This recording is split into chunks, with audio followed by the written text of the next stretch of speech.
আসসালামু আলাইকুম রহমতুল্লাহ বারাকাতু। কেমন আছেন সবাই? আশা করি ভালো আছেন। আলহামদুলিল্লাহ রব্বিল আলামিন, আমিও ভালো আছি।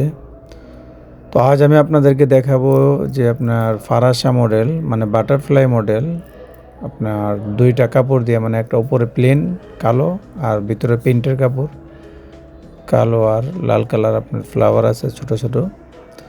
তো এটা কীভাবে কাটিং এবং সেলাই করবেন সম্পূর্ণ ভিডিওটা আমি আজকে আপনাদেরকে দেখাবো। তো সর্বপ্রথম আপনারা দেখছেন এটা আমি কাটিংটা কীভাবে করছি। এটা জাস্ট সিম্পল একদম কাটিং করা, ঠিক আছে। কাপড়টা বিছাইবেন মেজারমেন্ট অনুযায়ী, কাস্টমারের লম্বার মেজারমেন্ট নিয়ে আপনি নিচটা মধ্যের যে অংশটা এটা কাস্টমারের সেম মেজারমেন্টে রাখবেন। আর সাইডে যদি কাস্টমারের নিচে ঝুলানো পছন্দ করে, মাটিতে ঝুলানো, তাহলে একটু লম্বা মানে রাখিয়া দিবেন। আর যদি কাস্টমারের চাইছেন আমারটা সুজ হইব, তাহলে এটা লুজ অনুযায়ী, ঠিক আছে। যদি একদম ফুল লুজ দিয়ে হাতার লম্বা যতটুকু পর্যন্ত, তাহলে প্রায় 6.5 থেকে 7 ইঞ্চি মিনিমাম আপনি উপরে এটা উঠাই দিবেন, মানে শেপ দিয়ে দিবেন, ঠিক আছে। তারপরে এই দেখুন আমরা বতানাটা কাটতেছি, ভিতরে যে বতানাটা হাফরা, শুধু মনে করেন মানে ফুট থাকবো, বগুলের মানে হাতাটা তৈব না, ঠিক আছে। এটা শুধু অ্যাটাচ হইব শুধু গলাটার মধ্যে, ঠিক আছে। তো এইটা আপনার কাস্টমারের বডির যে মেজারমেন্ট, ফোরের যে মেজারমেন্ট আছে, ওই মেজারমেন্ট অনুযায়ী আপনি এটা কেটে নেবেন। আমার কাস্টমারের যে মেজারমেন্ট, ওই মেজারমেন্ট অনুযায়ী আমি কেটে নিতেছি।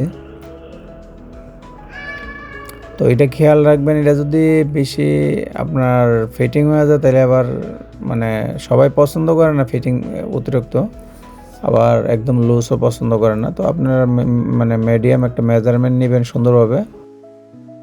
মেজারমেন্ট নেওয়ার পরে আপনারা এটা মনে করেন মানে মেজারমেন্ট অনুযায়ী নিচের দিকে শেপে নেমে যাবেন, ঠিক আছে। আর যদি কেউ দাবানো পছন্দ করে যে না আমার বডিটা একটু ফিটিং হবে, তাহলে এটা ফিটিং করে দিবেন। ওকে,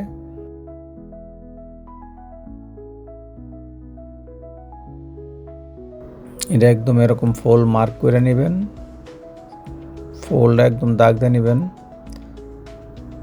তো দাগ দিয়ে তারপরে কাইটে নেবেন সুন্দরভাবে।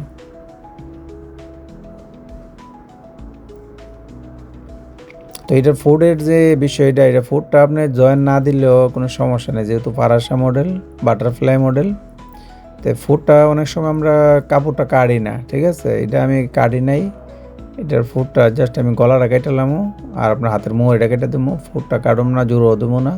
এটা বাস কাপড়টা আমি 2 ভাঙ্গা দিয়ে নিছি, মানে কাপড় থেকে যাবে সেম এক্স্যাক্টলি এরকম। যেহেতু এটা বাটারফ্লাই মডেল, মানে প্রয়োজন নাই কাটার।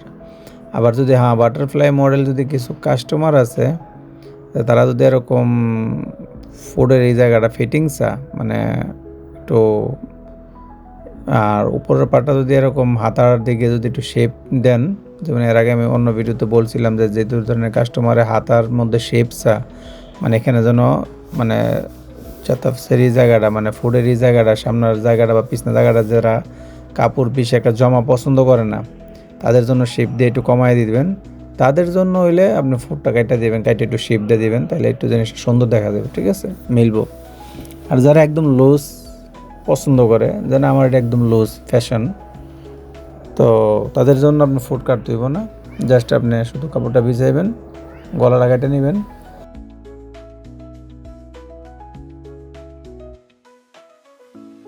আর হাতের মোহরিটা কেটে নেবেন। দেখুন আমি যেভাবে কাটতেছি,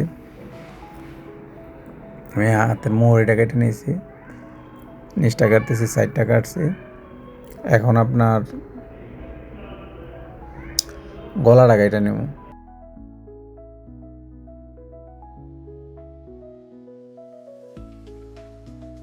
তো গলা কাস্টমারের পছন্দ অনুযায়ী আপনারা যেরকম গলা এরকম যার যেরকম পছন্দ এরকম আপনারা কেটে নেবেন কাস্টমারের মেজারমেন্ট অনুযায়ী, ঠিক আছে। আমার কাস্টমার মেজারমেন্ট অনুযায়ী আমি কেটে নিয়েছি।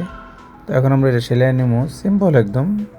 সর্বপ্রথম হাতের মোহরিটা একটু সেলতে দেবো, হাতের মোহরিটা আর গলাটা।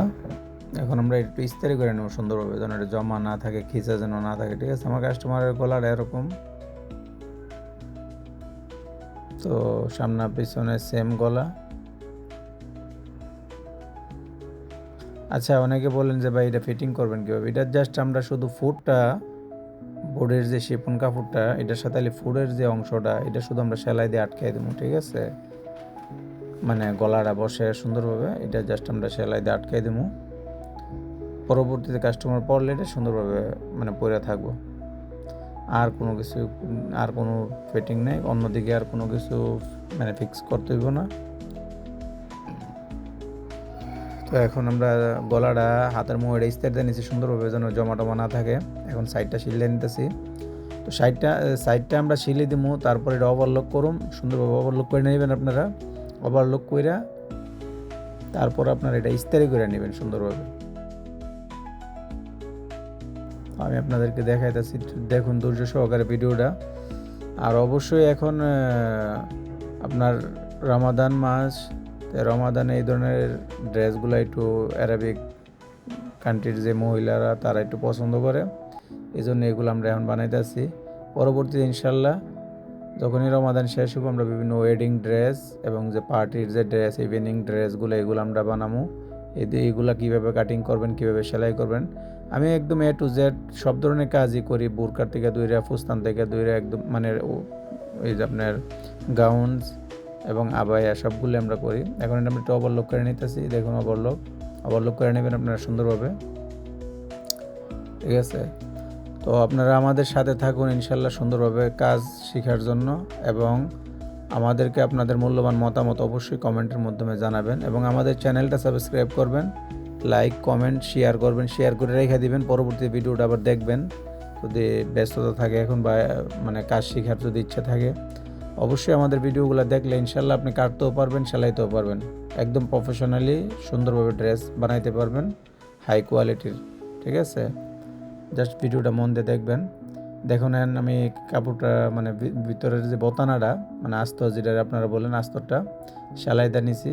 এটা নর্মাল একটা সেমিস মানে মিস্কির মতো হইব, ঠিক আছে? বাংলাদেশের যেটা মিস্কির মতো বলেন, জাস্ট পরে এটা কাঁধে শুধু ফিটিং হয়ে যাব উপরের বডিটার সাথে, ঠিক আছে?